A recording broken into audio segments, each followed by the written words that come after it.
Hello, lovelies. It is Heather from Creative Sage Cottage. I hope that your day has gotten off to a wonderful start. We are here for day 8. Oh my goodness. I think I'm just going to keep shocking myself every day. This is such a good thing. Day 8 of our Enchanted Sparks intuitive card pull. And I'm so glad that you're here. I just wrapped up with a couple of magical mentoring sessions here this morning. So I thought perhaps you would enjoy, and I certainly know that I could use a little smudging today to clear out the energy that may have been left behind. And if you are not someone who is familiar with smudging, no worries. All we are doing here is essentially asking the energy of the smoke to clear out anything that might be left behind, stagnant energy that we would like to move, so that this container that we're opening to do our Enchanted Sparks card pull today, so that the energy is clear. You've been out and you can feel sometimes when someone's in a bad mood or it's just been heavy out there in the ether. Using the smoke of different plants is a wonderful way to move the energy through and also to express a little bit of gratitude, and an open invitation for whatever would like to show up for the greater good, to join us in this space. So what I have here on my charcoal disc is a little bit of white sage. I have some styrax, some rose petals, a little bit of lavender, and always tobacco. So these are plants that for me represent all of the things that I would like to either be releasing or drawing towards myself. So it's a very personal thing. I know it's out there right now that everybody needs to be using white sage and you have to do this because this is the only right way of doing things. But the truth of the matter is, if you're not connected to it, then how could it possibly be the right thing? And I believe that we were essentially created with free will so that we can make every experience our own. And then by doing that, you get to share your experience with me. And if I'm paying attention and my heart is open, perhaps I get to see the world through your eyes for a bit. And maybe it will open my heart and my eyes just a little bit brighter. So anyway, a little bit of smudging, clear the energy out. As you see that smoke go up, perhaps imagine it carrying any heavy burdens that you have been holding on to, or anything that no longer serves you for this moment, in this day, on this beautiful Friday. And by the way, happy Valentine's Day. Say thank you for what has been, and then imagine yourself simply giving it to the smoke if you no longer need it. And as we watch this go up and out into the ether, know that you are opening space for the good and wonderful things that would like to find their way to you. So what a beautiful way to begin our Enchanted Sparks Oracle pull today. I even got a little fancy for you and polished my nails like a grown-up, off my deathbed and making my way back into the world. So if this is your first day joining me for the Enchanted Sparks intuitive card pull, these are individual cards. They each have one word on them. These are hand painted, and I have created one card for every single day of the year.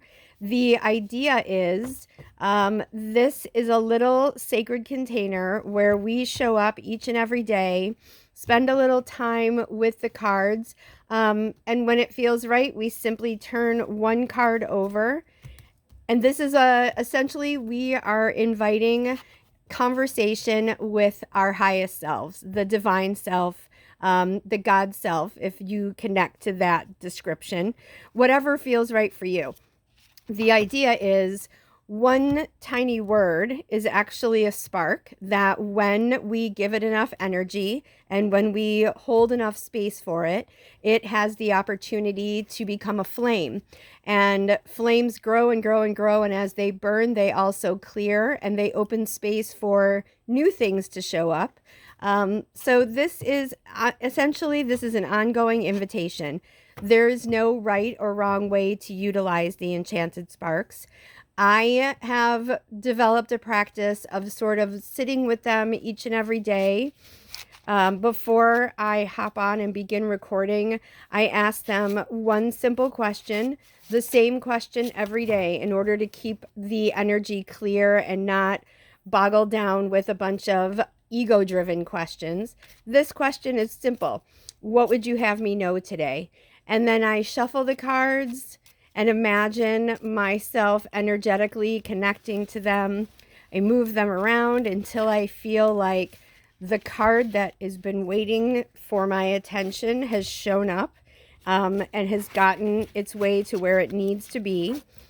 And then as soon as I turn that card over and very quickly see the word that is written on the card, I go with my initial impression of what it means. So, for example, I have already spent some time with these cards today, and now let's see what they have in store for us. What would you have me know today? Play. I love that. It's Friday. Of course, this is the perfect day for play. But I also think what initially pops into my mind is somewhere along the way, someone told us that spiritual practice and ritual, meditation, prayer, all needs to be very serious. And I actually don't believe that to be true. I think that it is extremely important for us to recognize that there is a little bit of humor in everything. And even the very worst circumstances, we can always find a way to draw a little bit of light to them. So I think that pulling the word play today is a wonderful way to remember you're not supposed to take this so seriously. And when I say this, I mean this whole thing, the life, the humaning experience. If we allow it, we can get very bogged down with things that are completely out of control. The good news is this little container that we have right here, you can control this. And by that, I mean you can ask your question and then you can decide how you want to receive the information that's been handed to you. You get to decide, what does play mean to you? What comes up immediately when you see the word play? Are you doing cartwheels? Is it theater? Are you in a play? Do you wish to be in a play? Are you spending enough time playing? No right or wrong answer. This is going to be whatever is sitting on your heart. We have asked what we need to know today, and the answer to that was play. So I hope that you'll spend a little time. Perhaps by now you've gotten your journal by day 8, and you write down every day the word that we pull, the spark that shows up for us. And then throughout the day, spend a little time. What does play mean to you? Where do you need to invite a bit more playtime into your life? Are you taking it all too seriously, or are you also remembering that we are here to enjoy the journey? It's not supposed to be difficult every day. There are certainly moments of challenge, but life is about duality, right? So for everything that's been super hard, on the other side of that, there is play. So I do hope that this weekend you will take a bit of time to play, whatever that means to you. Doodle in a coloring book. Go outside and make snowmen if you're where the snow is. Go splash in the water if you're fortunate enough to be somewhere warm enough where it's a good day to play in the water. Again, as with most things in life, there is no right or wrong way to do this. There is just you feeling really good about this and allowing yourself to accept this invitation to see what the sparks have to offer you and how you might most enjoy benefiting from them. So I thank you so much for joining me for day 8 of our Enchanted Sparks Oracle pull. And I will see you back here tomorrow. Until then, I wish you bright blessings. Happy Valentine's Day and happy Friday to you. Thanks again.